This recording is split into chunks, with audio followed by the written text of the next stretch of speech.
નમસ્કાર ખેડૂત મિત્રો, તમારું સ્વાગત છે આપણા યુટ્યુબ ચેનલની અંદર।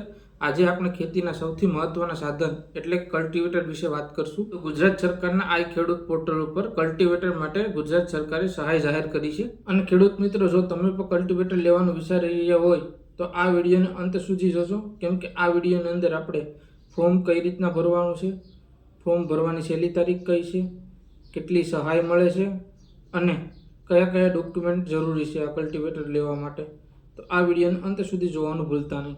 તો મારા વહાલા ખેડૂત મિત્રો, આપણે સૌપ્રથમ વાત કરીએ તારીખની, તો આ ફોર્મ ભરવાની તારીખ છે 27 માર્ચ 2026 થી 26 એપ્રિલ 2026 સુધીની રહેવાની છે, એટલે કે તમારી પાસે 1 મહિનાનો સમય છે। તો ખેડૂત મિત્રો, આપણે વાત કરીએ સહાયની, કે સહાય કેટલી મળશે।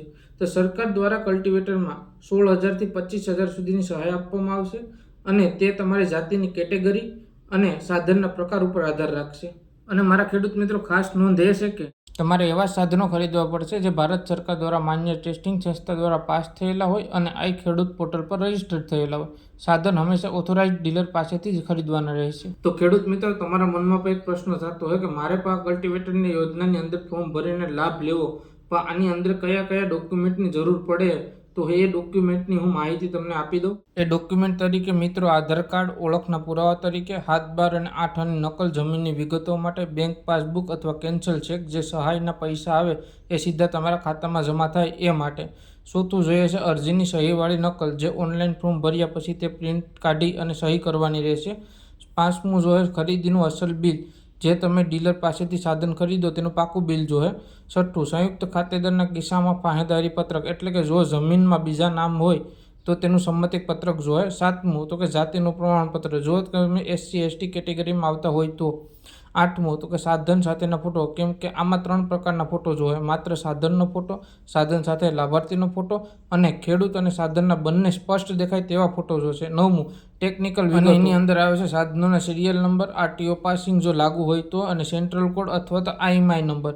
અને છેલ્લું 10મું અન્ય પ્રમાણપત્ર, જો દિવ્યાંગ હોય તો તેનું પ્રમાણપત્ર અથવા વન અધિકારી પત્ર જો લાગુ પડતું હોય તો તે જમા કરવાનું અથવા તો તમારી પાસે ડોક્યુમેન્ટ જરૂરી છે। તો મારા વહાલા ખેડૂત મિત્રો, જે મેં પાછળ ડોક્યુમેન્ટની લિસ્ટ બોલી છે તે આ ફોર્મ ભરવા એટલે કલ્ટિવેટરનું ફોર્મ ભરવા માટે એટલા ડોક્યુમેન્ટ જરૂરી છે। ખેડૂત મિત્રો, તમારે આ યોજનાનો લાભ લેવો હોય અને આમાં અરજી કરવી હોય તો તમારે આઈ ખેડૂત પોર્ટલની ઓફિશિયલ વેબસાઇટ પર જવું પડશે અને ત્યાં ખેતીવાડીની યોજનામાં જઈને કલ્ટિવેટર પર ક્લિક કરવાનું રહેશે।